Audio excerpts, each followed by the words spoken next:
Halo semua, perkenalkan saya Adinda Wandari Lubis, mahasiswa Ilmu Komunikasi Universitas Andalas dengan NIM 2410861021. Kali ini saya akan membuat video untuk memenuhi nilai ujian akhir semester pada mata kuliah Hukum Media. Selamat menyaksikan semua. Di era yang kini serba digital, berita menyebar hanya cukup dalam hitungan detik saja. Tapi di balik secepatnya arus proses penyebaran berita itu, apakah semua berita sudah disampaikan secara etis? Nah, pada tahun 2023, publik dipaparkan oleh kasus penganiayaan berat yang dilakukan oleh Mario Dandi Satrio terhadap David Ozora. Nah, media massa secara masif memberitakan peristiwa ini, mulai dari kronologi kejadian, proses penyidikan, hingga kehidupan pribadi pelaku dan keluarganya. Dalam proses ini muncul berbagai bentuk pelanggaran kode etik jurnalistik. Yang pertama itu ada pengungkapan identitas dari korban. Banyak media menyebutkan identitasnya secara lengkap, seperti menampilkan foto korban dalam kondisi kritis. Nah, tindakan ini tentu saja melanggar aturan dalam kode etik jurnalistik pada pasal 5 yang seharusnya tidak menyebutkan dan menyiarkan identitas korban kejahatan susila.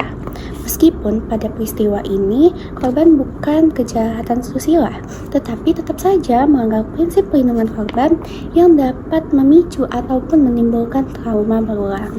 Nah, yang kedua itu ada pemberitaan yang menghakimi. Beragam judul berita yang dikeluarkan ini bersifat menghakimi dan memberi stigma tersendiri terhadap pelaku, seperti label buruk dengan identitas sadis maupun bejat ataupun yang lain-lain. Nah, praktik tersebut itu melanggar kode etik jurnalistik pada pasal 3 yang menekankan informasi harus diuji secara berimbang, tidak mencampurkan antara fakta maupun opini, yang menghakimi serta menekankan asas praduga tak bersalah. Karena judul-judul tersebut itu memuat unsur penghakiman secara langsung terhadap pelaku sebelum adanya keputusan pengadilan yang sah. Nah, yang ketiga itu ada sensasionalisme. Nah, dalam pemberitaan kasus ini terjadi pencampuran antara fakta dan opini. Banyak media yang mengaitkan kasus dengan jabatan orang tua dari pelaku dan gaya hidup yang biasa dilakukannya. Nah, tujuan pemberitaan ini cukup sederhana, yaitu menarik perhatian banyaknya audiens gitu. Jadi dia membuat berita itu hanya untuk mendapatkan klik yang banyak. Nah, sehingga itu dapat menggiring opini publik tentang penyebab utama penganiayaan, yaitu perbedaan status sosial.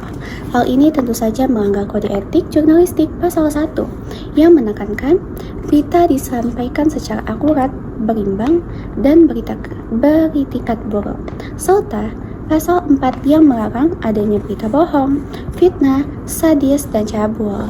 Nah, pelanggaran yang dilakukan media ini tentu saja harus diselesaikan melalui Dewan Pers. Nah, media diwajibkan untuk melakukan klarifikasi, meralat, dan membuat permintaan maaf sebagaimana mestinya. Hal ini disesuaikan dalam Undang-Undang Pers Nomor 40 Tahun 1999. Namun, kemudian di sisi lain, hukuman untuk pelaku ini telah diproses oleh hukum pidana dan dijatuhi hukuman penjara atas penganiayaan yang dilakukannya.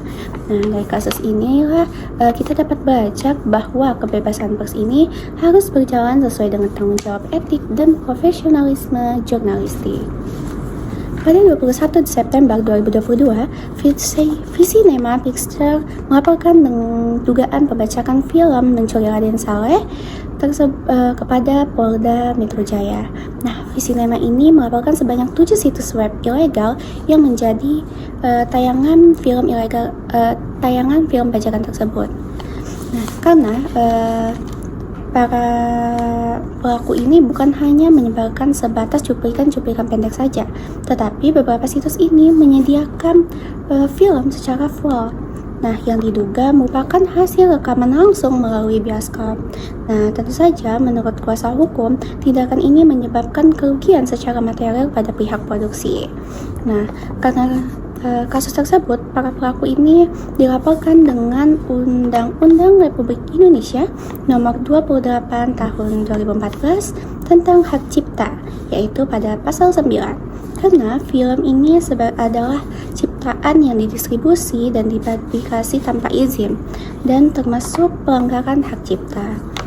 Kemudian pasal 32 dengan pasal 48 Undang-Undang Republik Indonesia Nomor 19 Tahun 2016, perubahan atas Undang-Undang Republik Indonesia Nomor 11 Tahun 2008 tentang informasi dan transaksi elektronik yang memutuskan ancaman hukuman bagi para pelaku, yaitu maksimal 10 tahun penjara dan juga dikenakan denda.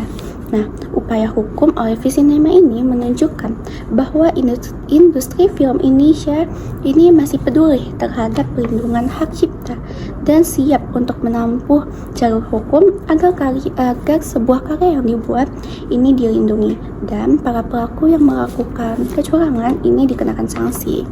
Nah, dari peristiwa ini kita sebagai penonton harus mengkonsumsi secara tepat, yaitu seperti mendukung film secara legal, seperti menontonnya bioskop, dan menghentikan menonton pada situs-situs bajakan.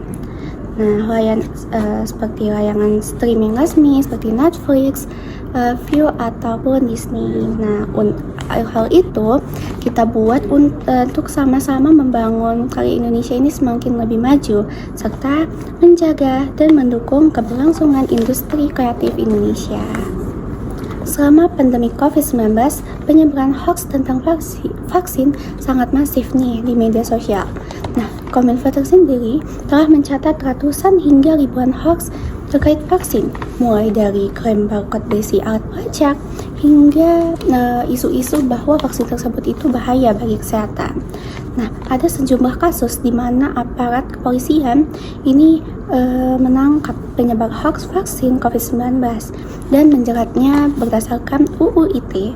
Nah, dari data Barreskrim Polri menunjukkan bahwa mereka ini telah menjadikan puluhan bahkan ratusan tersangka karena menyebarkan informasi palsu tersebut.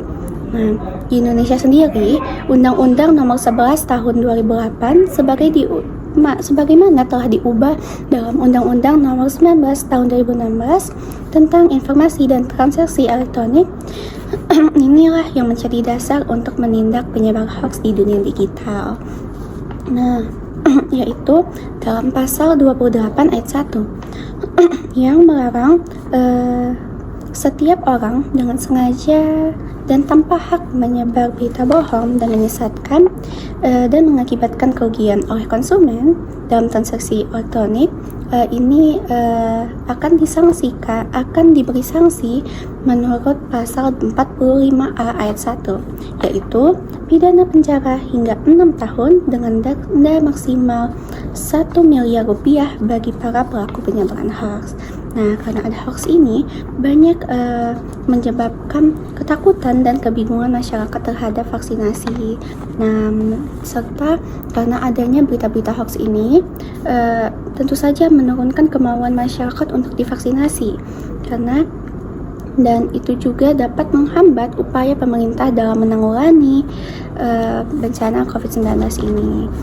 Nah, sekian nih tentang video yang dapat saya bahas. Semoga apa yang saya sampaikan dapat bermanfaat bagi kita semua. Terima kasih telah menonton. Sampai jumpa.